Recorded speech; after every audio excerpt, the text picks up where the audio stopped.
যদি আপনার মনে হয় যে দেয়ালে পিঠ ঠেকে গেছে, কেউ কিছু করতে পারছে না আপনার জন্য, আপনি পরিপূর্ণ ইয়াকিনের সাথে, দৃঢ় বিশ্বাসের সাথে এই 4টা আমল নিয়মিত করবেন।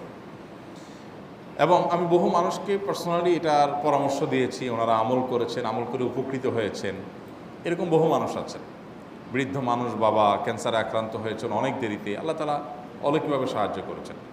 হ্যাঁ, কখনো যদি আল্লাহ তাআলা এই আমলগুলো করার পরও আমার বিপদ দূর না করেন, তাহলে হয় আমার আমলের মধ্যে কোনো ত্রুটি ছিল, অথবা আমার এই বিপদ দূর না হওয়ার মধ্যে আমার জন্য কোনো কল্যাণ নিহিত ছিল।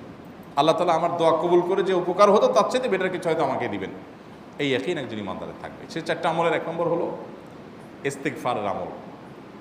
ইস্তেগফার, আপনি ফেসে গেছেন কোনো জায়গায়, কোনো উপায় পাচ্ছেন না, আপনি ইস্তেগফার করতে থাকেন।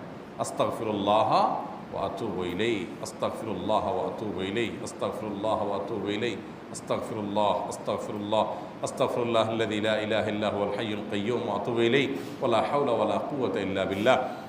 اللهم أنت ربي لا إله إلا أنت خلقتني وأنا عبدك وأنا على عهدك ووعدك ما استطعت أعوذ بك من شر ما صنعت أبوء لك بنعمتك علي وأبوء لك بذنبي فاغفر لي فإنه لا يغفر الذنوب إلا أنت সাইয়্যিদুল ইস্তিগফার।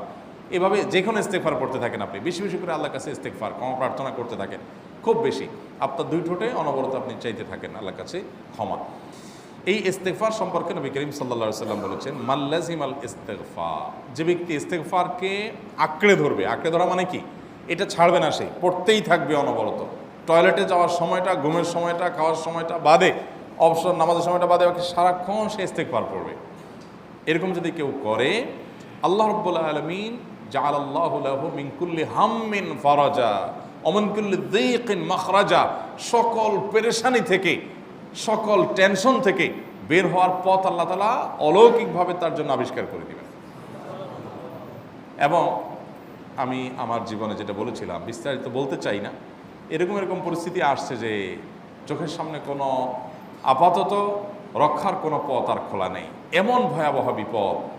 ইস্তেগফার করতে করতে এমনভাবে আল্লাহ তাআলা সাহায্য করেছেন যে এটা কল্পনা করলেও মনে হয় যে স্বপ্নের মতো। কিভাবে এখন এই লোক এই জায়গায় আসলো আমার সাহায্যের জন্য, এই লোক তো এটা আমি এই জায়গায় আসার কথা না, টিকুনি এসে হাজির হয়ে গেলেন এবং উপকারটা, আমার সমাধানটা হয়ে গেল সমস্যা।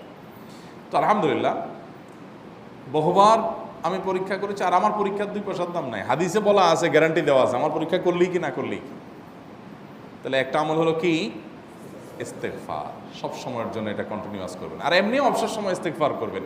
আরবদের মধ্যে সৌন্দর্য আছে, তারা বিভিন্ন ডাক্তারের ওয়েটিং রুমে বা বিভিন্ন জায়গায় মানুষ যেখানে অপেক্ষা করে